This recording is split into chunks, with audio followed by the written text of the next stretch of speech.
Atención Brasil, comienza Opposite Extremes. Olá, eu sou a Rossana e esse é o Opposite Extremes. Seres FM. Hola audiencia de seres, comienza Opposite Extremes. Hoy Rosana nos trae Egipto, primer capítulo. Un programa excepcional.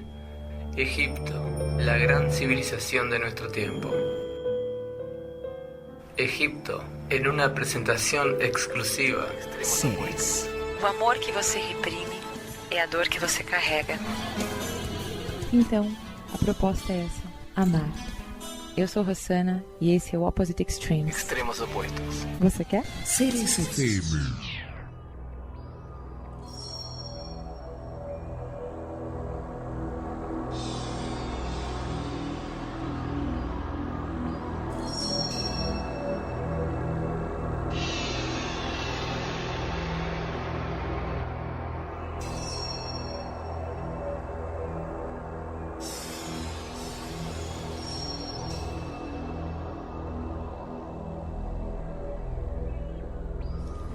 Olá, eu sou a Rossana e este é o Opposite Extremes.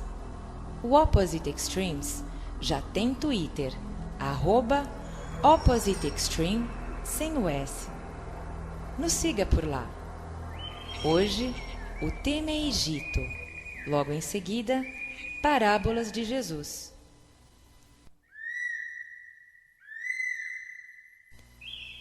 O Antigo Egito foi uma civilização da antiguidade oriental do norte da África, concentrada ao curso inferior do rio Nilo, hoje o país moderno Egito.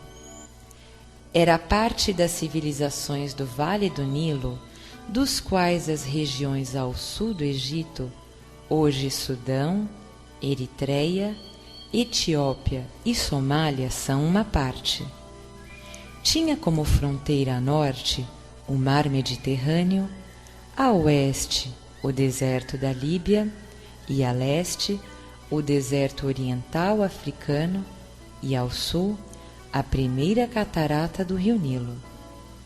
A civilização egípcia se aglutinou em torno de 3150 a.C., com a unificação política do Alto e do Baixo Egito, sob o domínio do primeiro faraó, e se desenvolveu ao longo de 3 milênios. Sua história ocorreu durante 3 grandes reinos, marcados pela estabilidade política, prosperidade econômica e florescimento artístico, separados por períodos de relativa instabilidade, conhecidos como períodos intermediários. O Antigo Egito atingiu seu auge durante o Império Novo, uma era cosmopolita durante a qual o Egito dominou graças às campanhas militares do faraó Tutmés III. A área se estendia desde Curgos, na Núbia, entre a 4ª e 5ª cataratas do rio Nilo, até o rio Eufrates. Após, entrou em um período de lento declínio. O Egito foi conquistado por uma sucessão de potências estrangeiras neste período final. O governo dos faraós terminou oficialmente em 31 a.C., quando o Egito caiu sob o Império Romano e se tornou uma província romana após a derrota da rainha Cleópatra VII na Batalha de Ácio.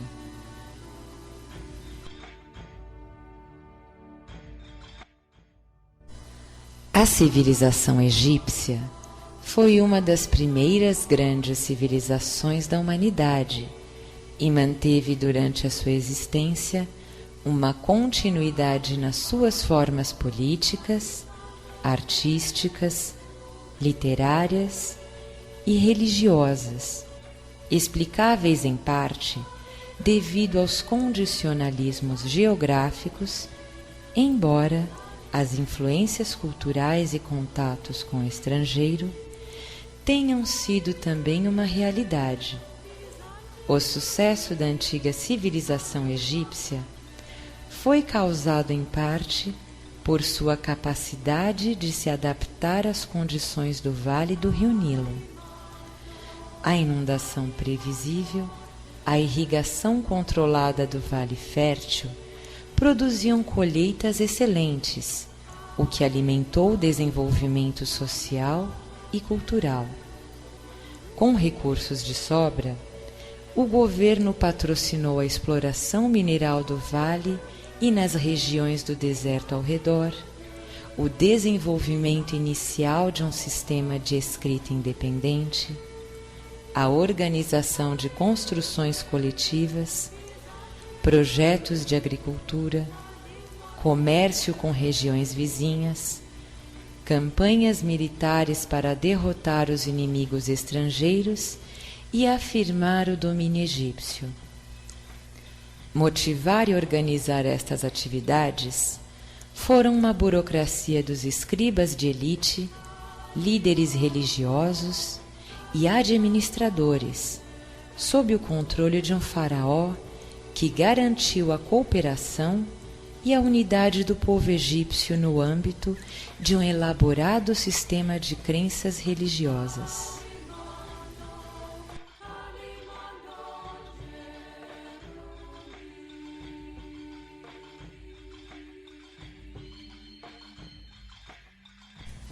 As muitas realizações dos antigos egípcios incluem o levantamento de pedreiras, técnicas de construção que facilitaram o erguimento das monumentais pirâmides, templos e obeliscos, um sistema de matemática, um sistema prático e eficaz de medicina, sistemas de irrigação e técnicas de produção agrícola, os primeiros navios conhecidos como faiança egípcia e tecnologia com vidro, novas formas de literatura e o mais antigo tratado de paz já conhecido. O Egito deixou um legado duradouro. Sua arte e arquitetura foram amplamente copiadas e suas antiguidades levadas para cantos distintos do mundo. Suas ruínas monumentais inspiraram a imaginação dos viajantes e escritores através dos séculos. Um novo respeito por antiguidades e escavações no início do período moderno levou à investigação científica da civilização egípcia e uma maior valorização do seu legado cultural para o Egito e para o resto do mundo.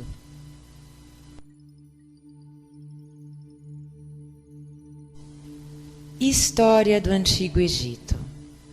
A história do Antigo Egito começa cerca de 3.100 anos antes de Cristo, quando o Egito tornou-se um estado unificado, sobrevivendo como um estado independente até cerca de 343 anos antes de Cristo. Evidências arqueológicas indicam que uma sociedade egípcia desenvolvida existia há muito mais tempo. Ao final do período paleolítico, o clima árido do norte da África tornou-se cada vez mais quente e seco, forçando as populações da área a se concentrarem ao longo do vale do rio Nilo, e desde caçadores, coletores nômades, até os homens modernos, começaram a viver na região até o final do Pleistoceno Médio, cerca de 120.000 anos atrás. O Nilo foi a salvação do Egito. A planície fértil deu aos homens a oportunidade de desenvolverem uma economia agrícola sedentária e uma sociedade mais sofisticada e centralizada, que se tornou um marco na história da civilização humana.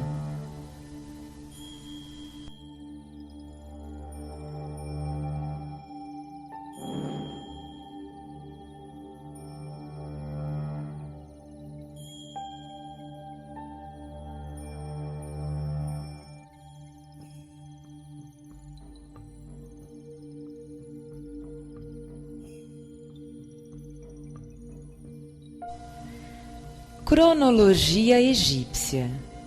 A história egípcia é dividida em vários períodos diferentes de acordo com a dinastia do faraó dominante.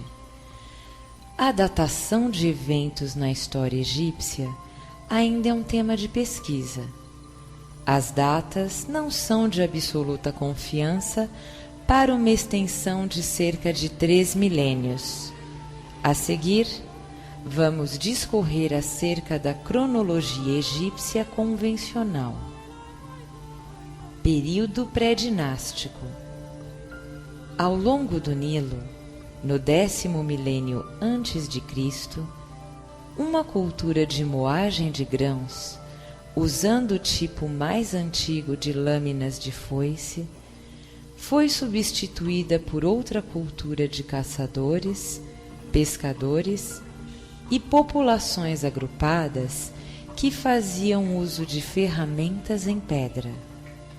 As alterações climáticas, o sobrepastoreio, cerca de 8.000 anos antes de Cristo, começaram a secar as terras pastorais do Egito, eventualmente formando o Saara, há 2.500 anos antes de Cristo. Tribos precoces naturalmente migraram para o rio Nilo, onde desenvolveram economia agrícola, se estabelecendo em sociedade mais centralizada. Evidências do sobrepastoreio e cultivo de cereais no Saara Oriental foram encontrados e datam do 7º milênio antes de Cristo. Escavações em curso no Egito reformulam continuamente a opinião dos acadêmicos sobre as origens da civilização egípcia. No final do século XX, arqueólogos descobriram evidências de habitação humana antes de 8.000 a.C., em uma área no canto sudoeste do Egito, perto da fronteira com o Sudão. Povos nômades podem ter sido atraídos para esta área ao sul do Egito por conta do clima hospitaleiro e do ambiente. Hoje, excepcionalmente seca, nessa área houveram planícies, gramíneos e lagos temporários que resultavam das chuvas sazonais. As pessoas que se instalaram lá devem ter percebido as vantagens de uma vida mais sedentária. A análise científica dos restos de sua cultura indica que por volta de 6.000 anos antes de Cristo havia pastoreio de gado e construções de grandes edifícios. Os descendentes destas pessoas podem bem ter começado a civilização egípcia no vale do rio Nilo.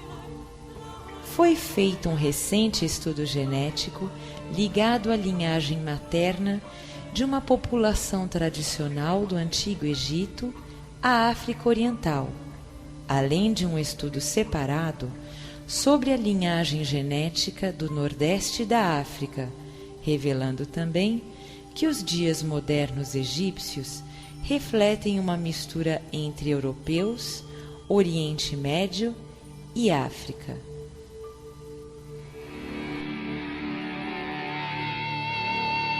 Directo desde São Paulo, Brasil, estamos presentando The Opposite Extremes. Extremos opuestos. Seres FM.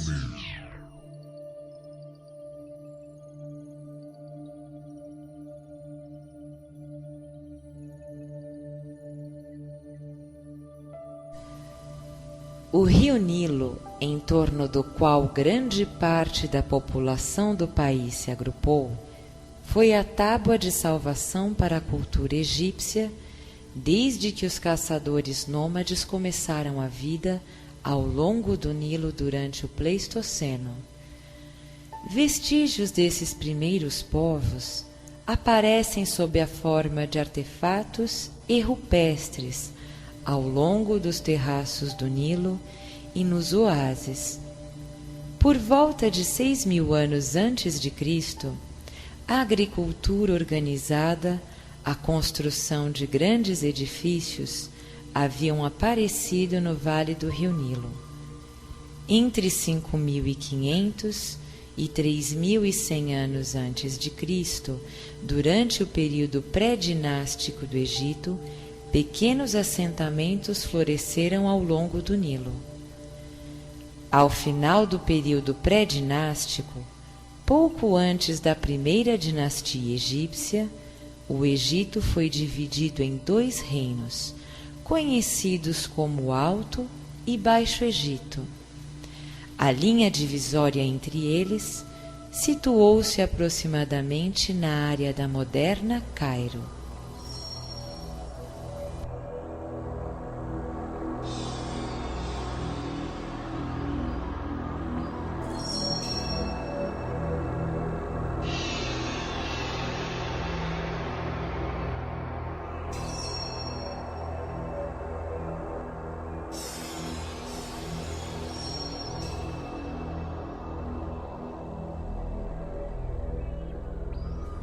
O rio Nilo flui para o norte através do centro do Egito, de um ponto ao sul do Mediterrâneo.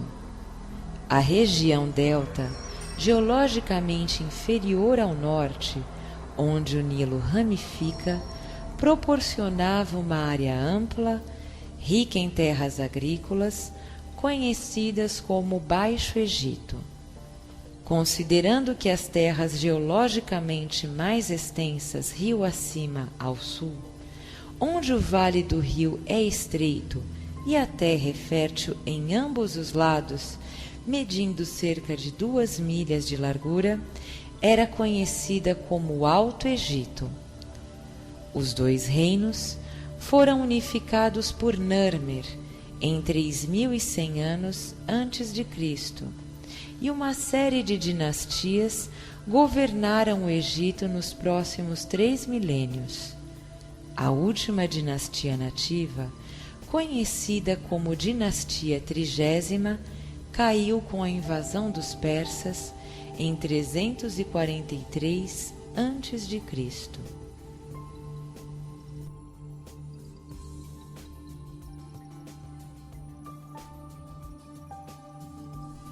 No Antigo Egito, a estreita faixa de terra fértil junto ao rio Nilo foi chamada Kemet, a Terra Negra, sendo uma referência para o silt rico e negro que é depositado lá todos os anos por conta das enchentes do rio. Os antigos egípcios usavam esta terra para o cultivo de culturas. Era a única terra no Antigo Egito que era adequada a ser explorada. Em contraste, o deserto estéril, que faz fronteira com as terras férteis no Oriente e Ocidente, foi chamado Desre, Terra Vermelha. A região da Líbia é a região que mais possui terra vermelha. Estes desertos separavam a cultura egípcia de civilizações vizinhas, estabelecendo uma defesa natural contra exércitos invasores. Também forneceram uma fonte de metais preciosos e pedras semipreciosas.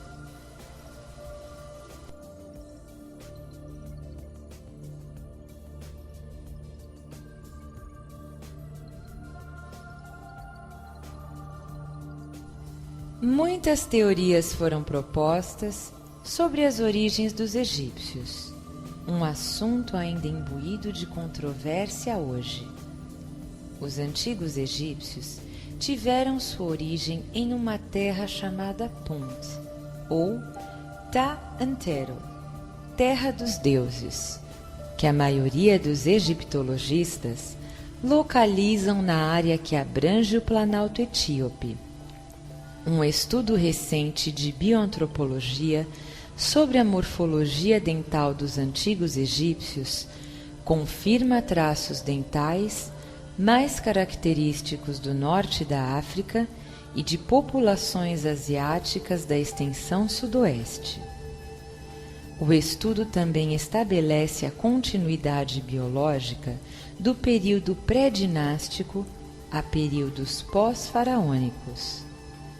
Outro estudo baseado em proporções estatura e corpo sugere que características tropicais ou corpo nilótico também estavam presentes em alguns grupos posteriores, como os do Império Egípcio expandido para o sul.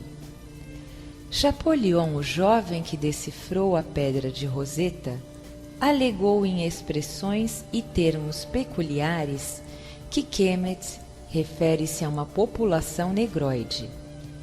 Em 450 a.C., Heródoto escreveu: os colchians são egípcios. Isto acerca do fato de que eles são morenos, de cabelo ondulado.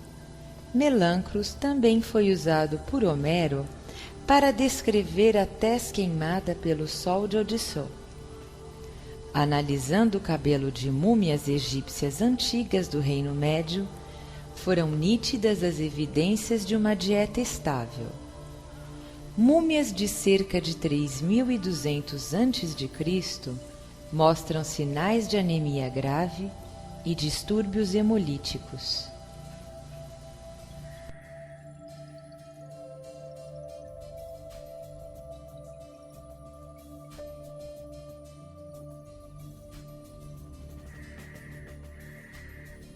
Antigo Reino, de 3.200 a 2.423 a.C. Durante os tempos do Antigo Reino, a capital estava em Mênfis. Nunca, antes ou depois, tiveram os reis egípcios poderes tão absolutos quanto os faraós que reinaram em Mênfis. Seus monumentos são registros impressionantes de grandeza e nunca foram igualados a Quéops, Quéfren e Miquerinos. Os faraós da quarta dinastia tiveram grande destaque. Eles foram responsáveis pela construção das mais famosas pirâmides do Egito. Há no Egito 80 pirâmides construídas aproximadamente há 4.000 anos antes de Cristo. Distam apenas 10 quilômetros da cidade do Cairo. As pirâmides são as únicas sobreviventes das famosas 7 maravilhas do mundo. A maior pirâmide e a mais antiga é a de Quéops. Possui 148 metros de altura, 234 metros de base. A área que ocupa é de 54.000 metros quadrados.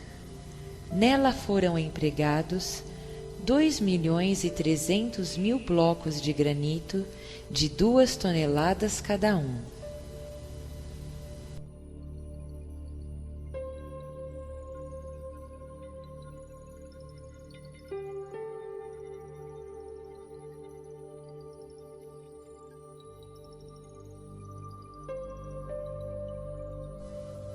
Supõe-se que as pedras foram trazidas da Arábia e transportadas em grandes barcadas pelo rio Nilo.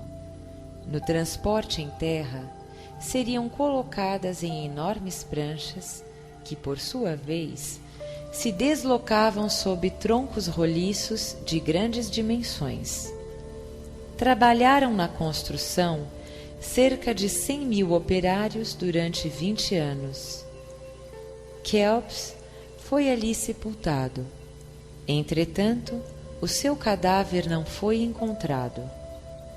O grande explorador Perrin encontrou a câmara mortuária violada e saqueada, provavelmente por ladrões. A pirâmide de Miquerinos é a mais rica, embora seja menor, ocupando uma área de 27.000 metros quadrados. A pirâmide de Quéfren ocupa 48.000 metros quadrados, além de outros grupos menores que merecem menção, sendo os seguintes de túmulos piramidais: Saqqara, com 9 túmulos; Dashur, com 5 túmulos; Gizé, com 4 túmulos, e Abuses, com 4 túmulos. Existem ainda inúmeros tesouros arqueológicos encerrados nas pirâmides, e quem sabe que surpresa ainda não reservam os imponentes túmulos geométricos para a humanidade. Grandes revelações vêm sendo feitas nas explorações do grupo de Gizé, que está sendo alvo das pesquisas atuais. Comumente, o significado das pirâmides é mal compreendido. Há uma teoria corrente de que a falência do sistema econômico mal orientado compeliu os faraós a empregarem seus súditos na edificação de inúteis monumentos em pedra. Mas essa teoria é refutada pelo fato de já estarem construídas as pirâmides quando a civilização egípcia se encontrava ainda na infância. Pode-se certamente encontrar algumas provas de decadência econômica no 3º milênio antes de Cristo. Mas o significado real das pirâmides era político e religioso. Sua construção foi ato de fé que exprimia a ambição de dar ao Estado permanência e estabilidade. Tumbas indestrutíveis dos soberanos acreditavam-se serem elas garantidas da imortalidade do povo, pois o faraó era a corporificação da vida nacional. É impossível também que fossem destinadas a servir como símbolos da adoração ao sol. Como as mais altas construções do Egito captariam os primeiros raios de sol e os refletiriam na direção do vale. Os egípcios acreditavam na imortalidade da alma e esperavam que as almas viessem de volta à procura dos corpos. Por isso, embalsamavam os cadáveres. Para comandar o Estado, os faraós possuíam como auxiliares uma quantidade muito grande de funcionários. Nos postos de liderança estavam os administradores locais das províncias, nomos, os supervisores dos canais de irrigação e os planejadores das grandes construções. Na base da sociedade estava uma imensa legião de trabalhadores pobres que se dedicavam à agricultura, às construções e arcavam com os pesados tributos, pagamento obrigatório feito ao governo. No Antigo Reino, a capital do Egito foi primeiro a cidade de Tínis, depois foi Mênfis. No final da 6ª dinastia, os nomos começaram a se tornar independentes, levando o poder dos faraós à fragmentação. As colheitas desse período foram insuficientes, o que aumentou o descontentamento em relação ao faraó. O Egito voltou a ser dividido pelo menos dos reinos o Alto e Baixo Egito, e a reunificação foi feita pelo faraó Mentuhotep por volta de 2060 a.C. Nesse período, o Egito viveu uma fase de distúrbios e guerra civil.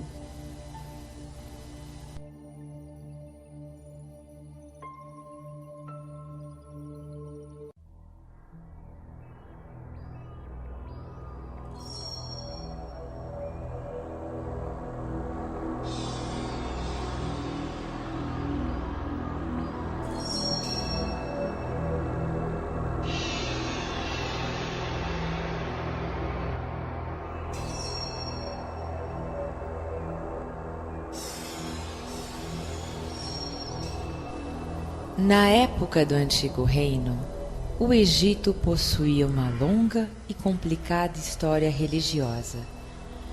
A religião era formada por elementos: o totemismo dos primitivos clãs, os antigos mitos legados às primeiras conquistas, seitas locais dedicadas a divindades de cidades e nomos específicos, as ideias religiosas que os sacerdotes desenvolveram e influências de terras estrangeiras, especialmente da Ásia. Era inevitável que uma confusão surgisse quando as tradições dos deuses e as relações entre eles e os sacerdotes nem sempre poderiam esclarecer todos os pontos. Apesar da riqueza e grandeza do império e das dinastias faraônicas, a partir da 8ª dinastia começa a decadência do antigo reino. Na 10ª dinastia, o Estado egípcio se enfraqueceu, minado pelas incursões de povos nômades, pela crescente autonomia dos monarcas, que passaram a controlar a produção e a arrecadação dos impostos, e por alguns levantes camponeses. Assim, o Estado acabou se dividindo em 2280 a.C. em 4 centros políticos que rivalizavam entre si e disputavam o poder.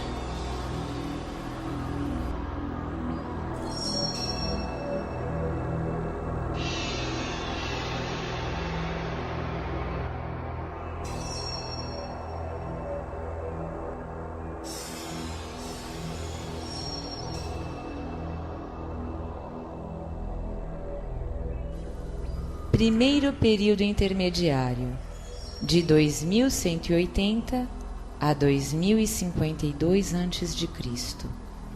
O antigo reino tornou-se enfraquecido pela fome e fraca liderança.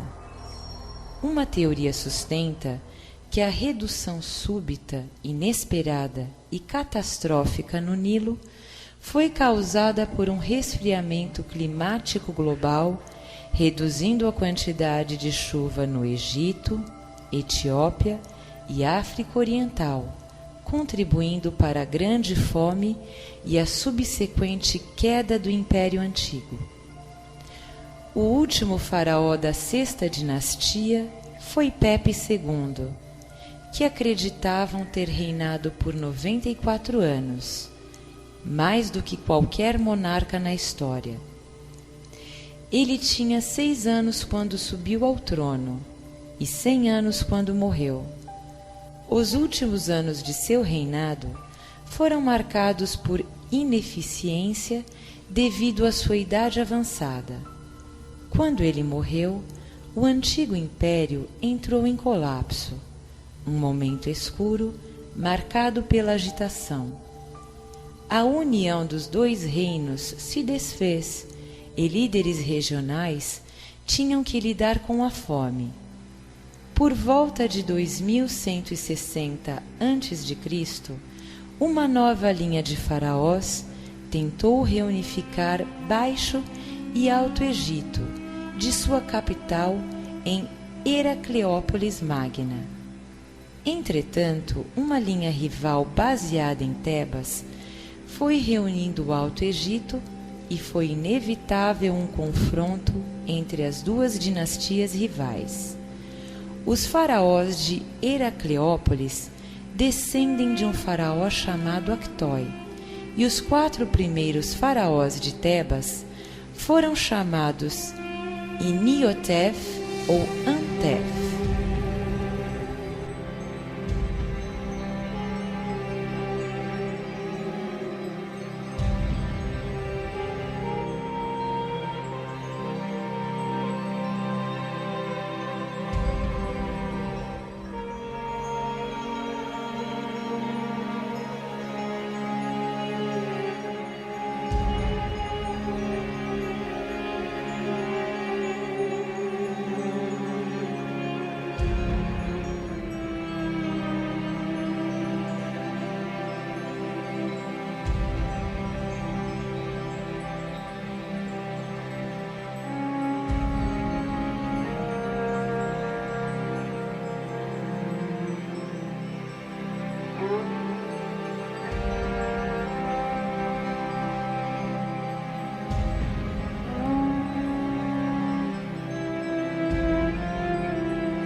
Reino Médio. Muito antes do fim do Antigo Reino, haviam sinais de que o grande poderio dos reis da quarta dinastia ia declinando. Para citar um exemplo, as pirâmides eram menos imponentes. O poder passava para os sacerdotes, especialmente os de Heliópolis, e para os senhores dos nomos. Antes mesmo de findar a sexta dinastia, o velho poder centralizado do faraó praticamente deixara de existir.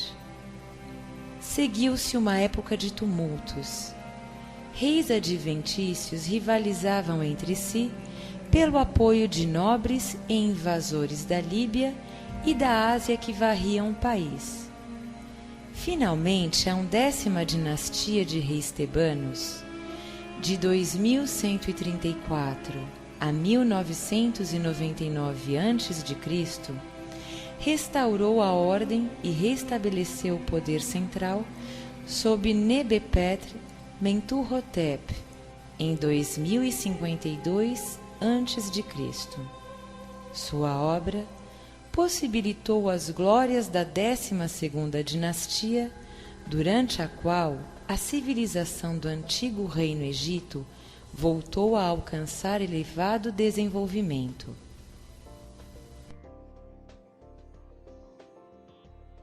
Amenemhat I mudou a capital para o norte do Egito, no Baixo Egito. Seu filho, Senuseret I, correinou com ele até que foi assassinado. Senuseret I foi capaz de assumir o controle imediatamente, sem o país degenerar após nova agitação, e continuou na Guerra da Núbia. Em 1878 a.C., o faraó Senuseret III tornou-se rei. Ele continuou as campanhas militares na Núbia e foi o primeiro a tentar estender o poder do Egito para a Síria. Mais tarde, Amenemhat III chegou ao poder. Ele é considerado como sendo o maior monarca do Reino Médio e fez muito para beneficiar o Egito. Ele governou durante 45 anos. Durante o Reino do Meio, a próxima fase na concepção do túmulo foi a tumba de pedra cortada. Os melhores exemplos destes podem ser vistos no Vale dos Reis. Eles ainda tiveram grandes templos construídos em áreas mais visíveis.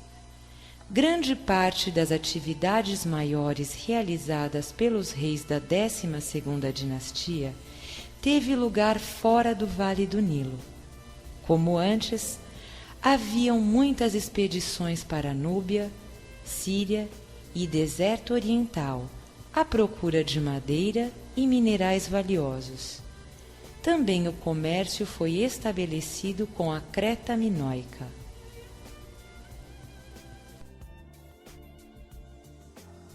A 13ª dinastia frequentemente é considerada parte do Império Médio, embora o período pareça ser um momento de confusão e de migração ao Egito por um povo misterioso, conhecido como Hyksos, que se aproveitou das instabilidades políticas do delta do Nilo para controlá-lo e estender os seus poderes ao sul.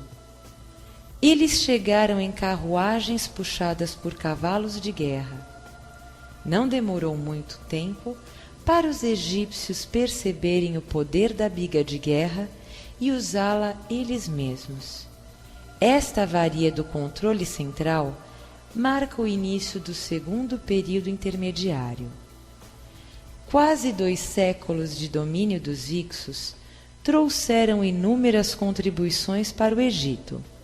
O desenvolvimento da metalurgia, a introdução do gado de grande porte, novos frutos e legumes, principalmente de novas técnicas militares, adotando carros de guerra e cavalos, permitindo a adoção de uma política militar expansionista. O dinamismo do período deve-se às novas obras de irrigação, ampliando as áreas agrícolas e produtivas e à construção de grandes templos. Tal foi o desenvolvimento que as artes e a literatura egípcia desta época transformaram-se em modelos e fontes de interesses para gerações posteriores.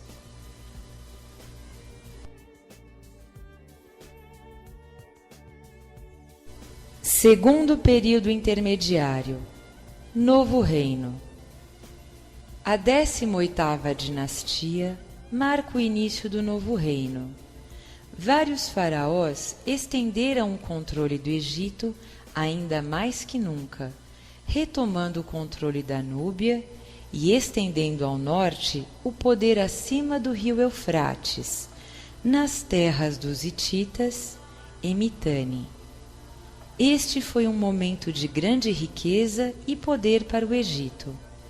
Na época de Amenófis III, de 1417 a 1379 a.C., o Egito tinha se tornado tão rico que ele não fez nada para ampliar ainda mais as suas competências. Ao invés disso, descansou no seu trono dourado com ouro núbio. Ele foi sucedido por seu filho Amenófis IV, que mudou seu nome para Akenaton. Ele mudou a capital para uma nova cidade que construiu e chamou de Akhetaten. Aqui, com sua nova esposa Nefertiti, se concentrou na estruturação de sua nova religião, ignorando o mundo fora do Egito. Isto permitiu várias facções demonstrarem que não estavam felizes com seu novo mundo. A nova religião foi algo que nunca tinha acontecido antes no Egito. Anteriormente, novos deuses vieram e foram absorvidos à cultura.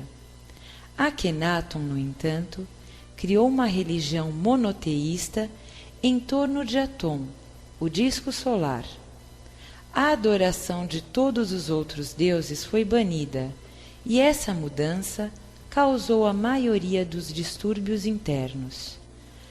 A relação entre a introdução de Akhenaton ao monoteísmo e o personagem bíblico de Moisés, que está localizado no Egito, possui uma semelhança, embora não necessariamente simultânea. O período é pouco claro e controverso.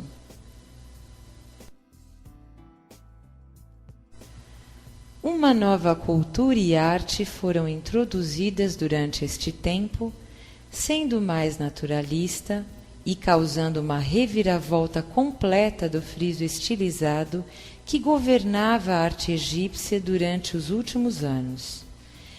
Relativa à arte e a Akhenaton, uma área de interesse se destaca. Muitos faraós são retratados de forma estilizada. No entanto, Akhenaton é retratado em pinturas e esculturas com características invulgarmente femininas, com quadris especificamente amplos, alongados, com delicadas características faciais. Algumas teorias assumem que a representação é precisa, não estilizada, sugerindo que Akhenaton sofria de defeitos de nascença que eram comuns entre as famílias reais.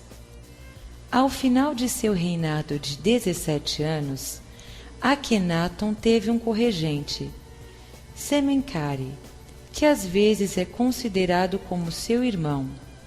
Seu correino durou apenas 2 anos.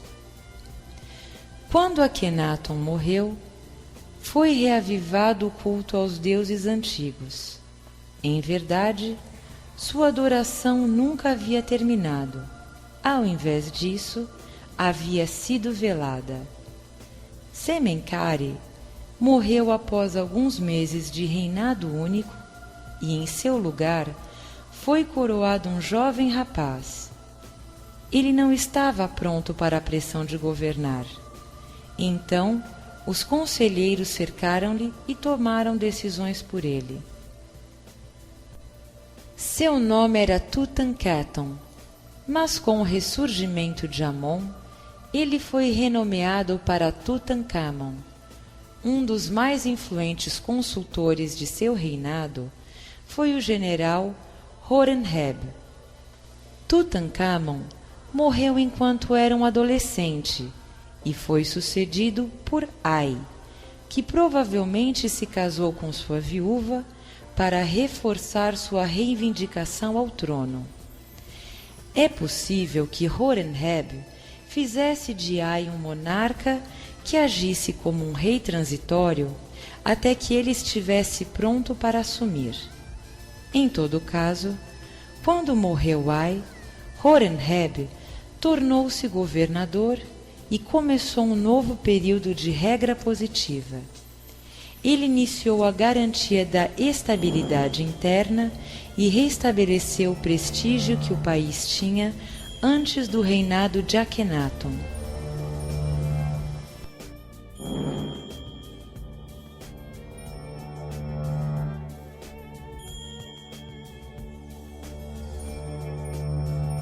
Décima nona dinastia.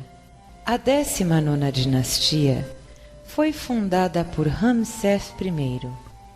Ele apenas reinou por um curto período de tempo e foi seguido por Sete I. Sete I carregava o bom trabalho de Horemheb no restabelecimento da alimentação, controle e respeito ao Egito. Ele também foi responsável pela criação do Templo Fantástico em Ábidos. Sete I e seu filho Ramsés II são apenas dois faraós conhecidos por terem sido circuncidados, embora fosse um mistério.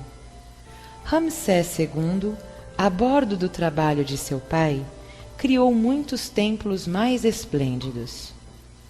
Acredita-se que o período do reinado de Ramsés II coincide com o êxodo dos israelitas do Egito. Entretanto, não há nenhum registro na história egípcia de qualquer um dos adventos descritos na Bíblia, nem qualquer evidência arqueológica. Com efeito, embora existam registros tão detalhados que descrevem a fuga de um par de condenados dos menores do território egípcio, não há nenhum registro para centenas de milhares de escravos israelitas. Estudos linguísticos foram realizados em determinadas passagens dos elementos da história bíblica, embora entrem em conflito substancialmente com os relatos da Bíblia.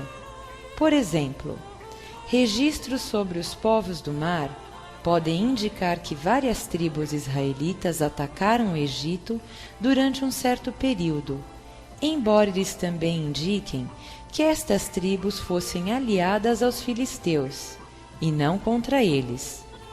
Ramsés II foi sucedido por seu filho Meremptah, e em seguida por Sete II. Ramsés III foi um faraó da 20ª dinastia e, após algumas batalhas, foi sucedido por uma série de reinados de curta duração de vários faraós chamados Ramsés. Directo desde São Paulo, Brasil, estamos presentando Opposite Extremes. Extremos opuestos. Seres FM.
Práticas funerárias no Império Novo.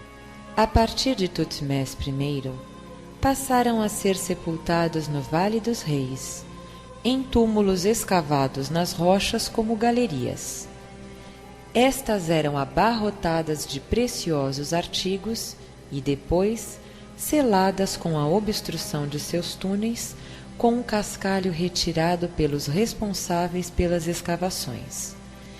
Em muitos desses túmulos haviam fossos e dispositivos de segurança, além de paredes falsas e até mesmo falsas câmaras mortuárias para dar a possíveis ladrões a impressão de que não havia muito a ser roubado, ou mesmo de que outros ladrões haviam estado lá antes deles.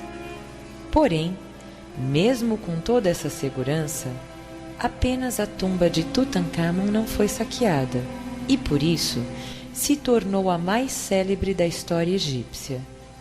Para que se saiba, a tumba da mãe do faraó Quéops também não foi saqueada, mas por não se tratar da tumba de um faraó, e assim não tem o mesmo valor que a tumba de Tutankhamon.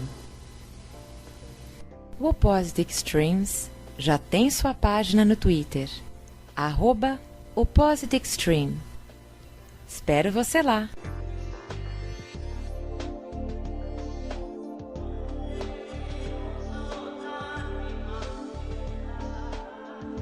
Os caixões mudaram a forma de retângulo para a forma de múmia familiar, com a cabeça e os ombros arredondados. No princípio, estes eram decorados com penas pintadas ou esculpidas, mas mais tarde passaram a ser pintados com uma representação do falecido. A principal mudança no que concerne às práticas funerárias não se refere aos enterramentos em si, mas ao pensamento da população.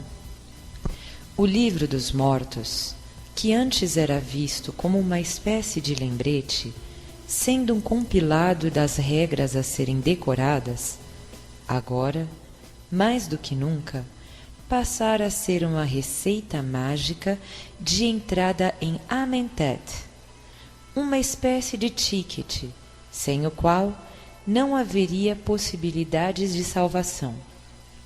É claro, essa crença é de inteira responsabilidade do clero de Amon.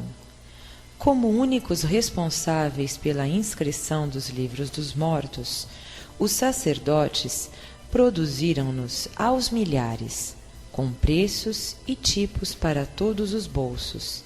Sendo assim, na medida em que pregavam a necessidade do seu uso, tratavam de garantir uma renda estável para os cofres do templo, uma vez passados os períodos de expansão territorial que tantos dividendos trouxeram. Essa mistificação de uma teologia tão bela e bem elaborada provocou um triste reducionismo abstrativo, quase uma superstição. Amentet, que antes era um mundo justo, no qual só poderia entrar quem fosse puro de coração e houvesse cumprido seu papel na sociedade, uma vez que a função de Maat é garantir justamente isso, que todos cumprissem seus papéis na sociedade, tornara-se agora um grande estádio onde quem comprasse o ingresso teria direito a um assento.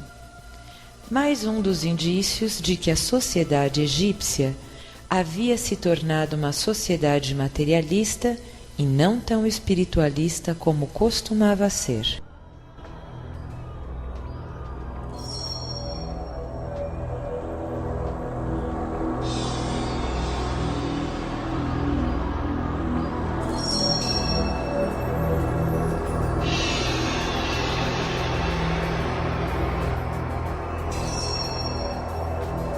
Seres.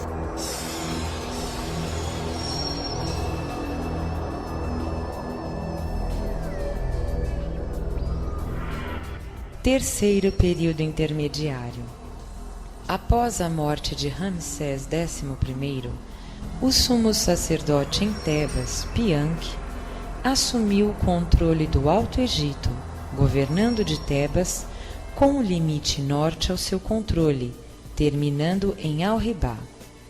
O sumo sacerdote Herihor havia falecido antes de Ramsés XI, mas também foi um governante independente nos últimos dias do reinado do rei. O país mais uma vez foi dividido em duas partes, com o sacerdócio de Amon controlando o Superior e Médio Egito e os reis, tais como Ismendes I, controlando o delta de Tanis, com a 21ª dinastia. Seu reinado parece ser sem qualquer outra distinção, e eles foram substituídos, sem qualquer aparente luta, pelos reis da Líbia, na 22ª dinastia. O Egito, há muito tempo, tinha laços com a Líbia, e o primeiro rei da nova dinastia, Sheshonq I, foi um líbio de Meshevesh, que serviu como comandante dos exércitos sob o último governante da 21ª dinastia, Pisusene II. Ele unificou o país, colocando o controle do clero de Amon sob seu próprio filho como sumo sacerdote de Amon, um posto que era de nomeação hereditária. A natureza escassa e irregular de registros escritos deste período sugerem que era instável.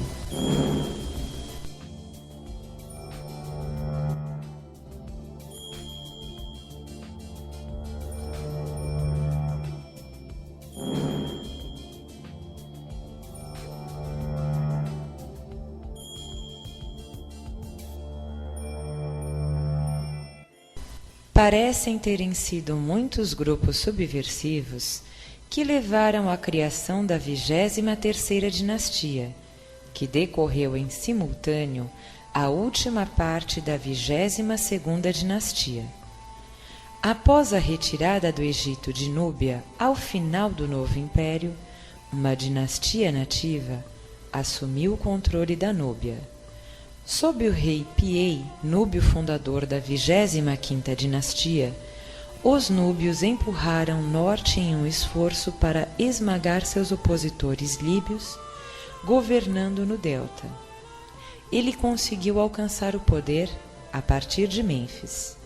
Seu adversário, Tefnat, foi finalmente apresentado a ele, mas ele foi autorizado a permanecer no poder no Baixo Egito e fundou a curta 24ª dinastia em Sais.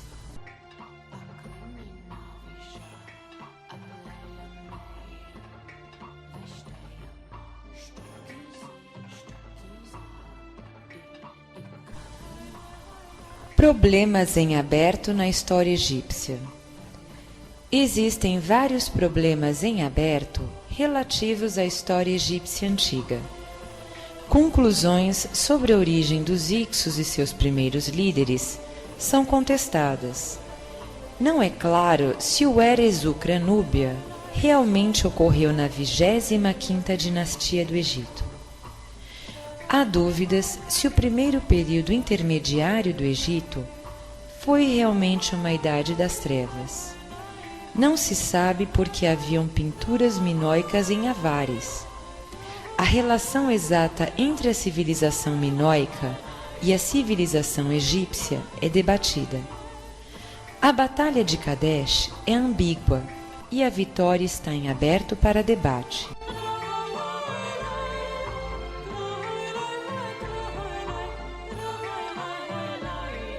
Existem vários eventos relativos à história egípcia antiga que são questionados. A natureza exata do reinado do faraó Ismendes I é desconhecida. Não se sabe se o Egito foi dividido durante o seu governo. Os fatos são obscuros se Ramsés II defendeu o Egito contra o povo do mar porque eles estavam invadindo ou se eles eram pessoas fugindo para o Egito em meio a uma guerra. Dados não estão disponíveis ou não são conhecidos. Também há dúvidas acerca das mortes de Ramsés III e Amenemhat I, se eles foram ou não assassinados. As causas exatas sobre o desaparecimento de Nefertiti são desconhecidas. É debatido se Necho II realmente enviou uma expedição que partiu do Mar Vermelho em torno da África à foz do Rio Nilo. O papiro de Tule é um tema controverso. É debatido se se trata do reinado de Tutmoses III. Os eventos a que se referem os registros de Heródoto do Egito são suspeitos para alguns estudiosos, e não há questão sobre o que ele realmente testemunhou no Egito, bem como com quem ele teve contato. É incerto que Sonches era um sacerdote egípcio de Tebas, e por que Platão escreveu sobre Atlantes conforme descrito. É questionável se Solon conheceu Sonches. Não é claro porque Solon visitou o Egito ou se ele realmente o fez.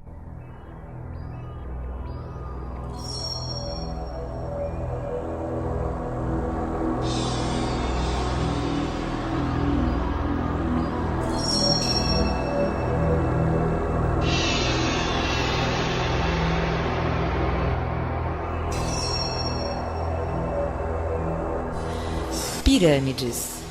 Durante o período de aproximadamente um milênio, entre 2630 e 1640 a.C., os egípcios construíram suas famosas pirâmides, dentre as quais 3 delas assombraram o mundo até hoje. A mais antiga que se conhece data da terceira dinastia e era constituída por mastabas sobrepostas formando degraus. O idealizador deste tipo de construção foi o sábio Imhotep, proeminente figura do reinado do faraó Djoser. Essa é provavelmente a única pirâmide deste tipo que foi concluída. No início da quarta dinastia, as pirâmides começaram a ser construídas com suas paredes inclinadas e não mais em forma de degraus, sendo que as últimas datam da 12ª dinastia. Mastabas. Até o final da segunda dinastia, os túmulos dos soberanos e nobres egípcios eram constituídos de uma câmara funerária cavada profundamente ao solo, sobre a qual se erigia uma estrutura baixa de paredes verticais, teto achatado, base retangular, construída com tijolos de lama cozidos ao sol, que ficaram conhecidas com o nome de mastabas. Tais estruturas, com o passar dos anos, evoluíram.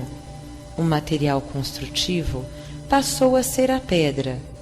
As paredes passaram a ser ligeiramente inclinadas, formando uma pirâmide truncada. As dimensões cresceram, inclusive em altura, com o acréscimo de vários andares em degraus até atingirem a forma piramidal.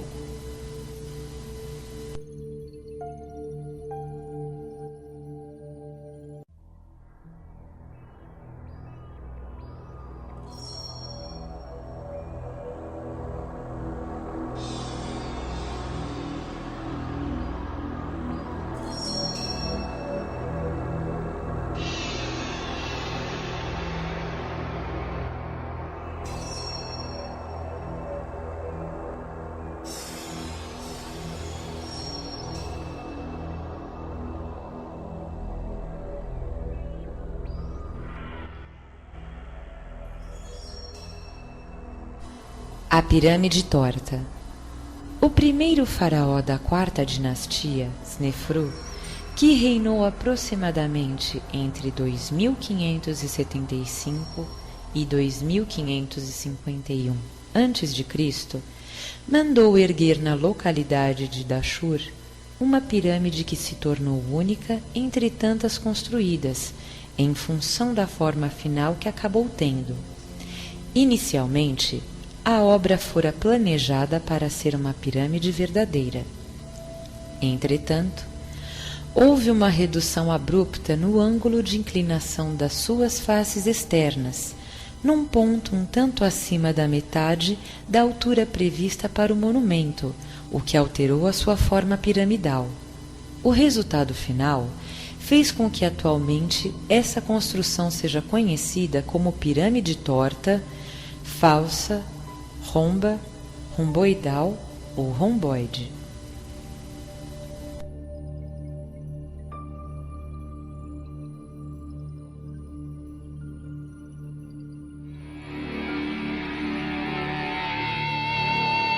Directo desde São Paulo, Brasil.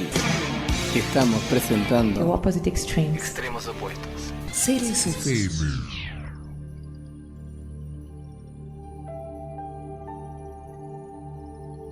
A pirâmide de Quéops.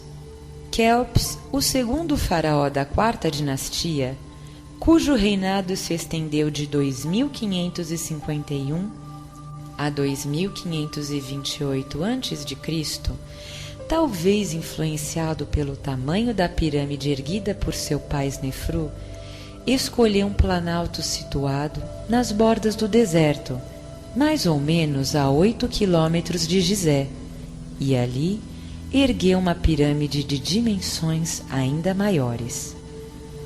Conhecida como a Grande Pirâmide ou Primeira Pirâmide de Gizé, esse monumento marca o apogeu da época de tais construções, tanto no que se refere ao tamanho, quanto no que se refere à qualidade do trabalho. Tendo uma base que cobre quase 53 mil metros quadrados, esse é, sem dúvida, o monumento mais polêmico de toda a antiguidade egípcia e a única das 7 maravilhas do mundo que chegou até nossos dias.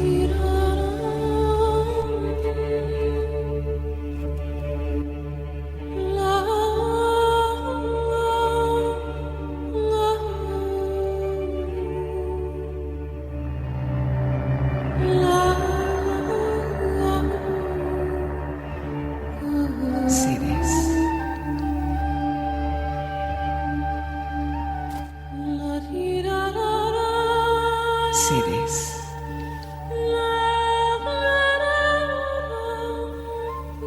Esto es Seres FM. Desde Montevideo, Uruguay. A pirâmide de Quefren. O faraó Quefren, irmão de Quéops e quarto rei da quarta dinastia, reinou entre 2520 e 2494 a.C. Mandou construir um monumento que hoje é em tamanho a segunda maior pirâmide do Antigo Egito.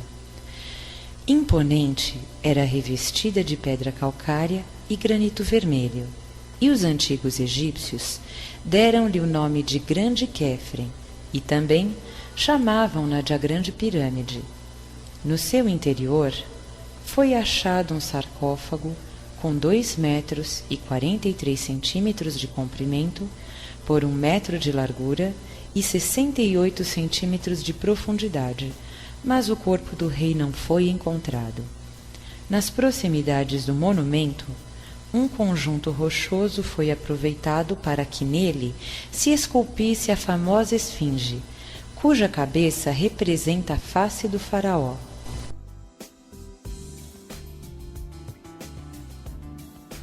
A pirâmide de Miquerinos. Desde o século I da nossa era, que a terceira dentre as mais famosas pirâmides do mundo teve a sua construção atribuída a Miquerinos, filho de Quefren e quinto soberano da quarta dinastia, cujo reinado se estendeu de 2490 a 2472 a.C. No século XIX, descobriu-se o seu nome escrito com ocre vermelho no teto da câmara funerária de uma pirâmide secundária do conjunto de monumentos a ele atribuídos, confirmando-se assim a informação que havia sido dada por Heródoto. Ela ocupa menos de 1/4 da área coberta pela Grande Pirâmide, mas mesmo assim Seu tamanho é considerável e sua altura atinge mais de 66 metros, o que corresponde a um prédio de 22 andares.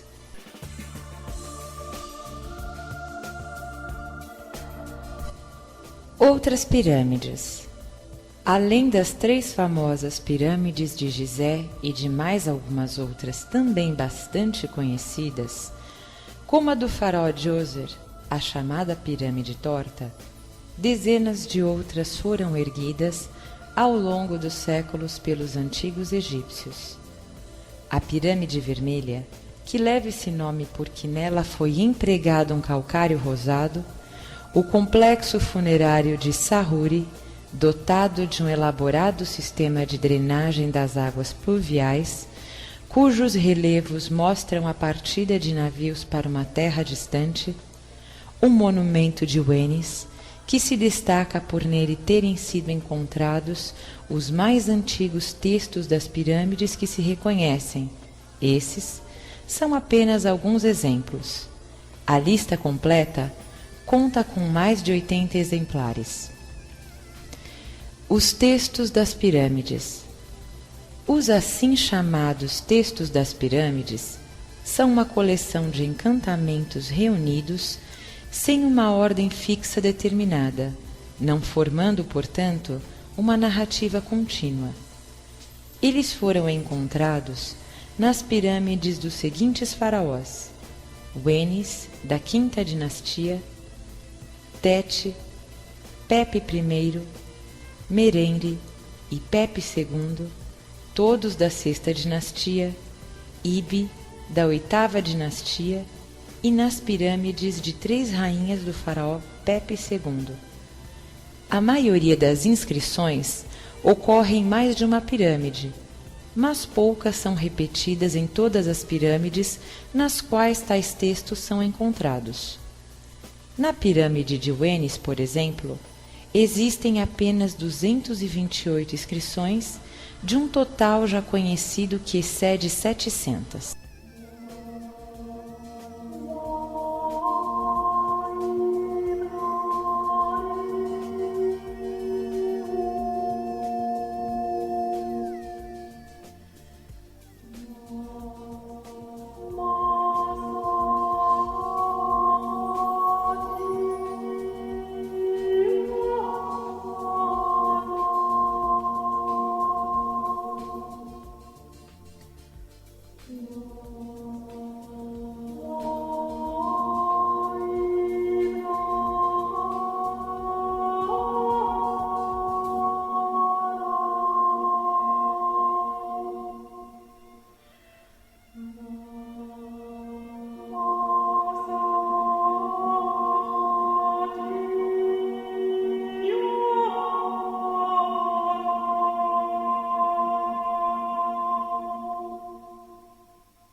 Directo desde São Paulo, Brasil. Esto fue por Seres The opposite extremes. Extremos opuestos. Seres FM.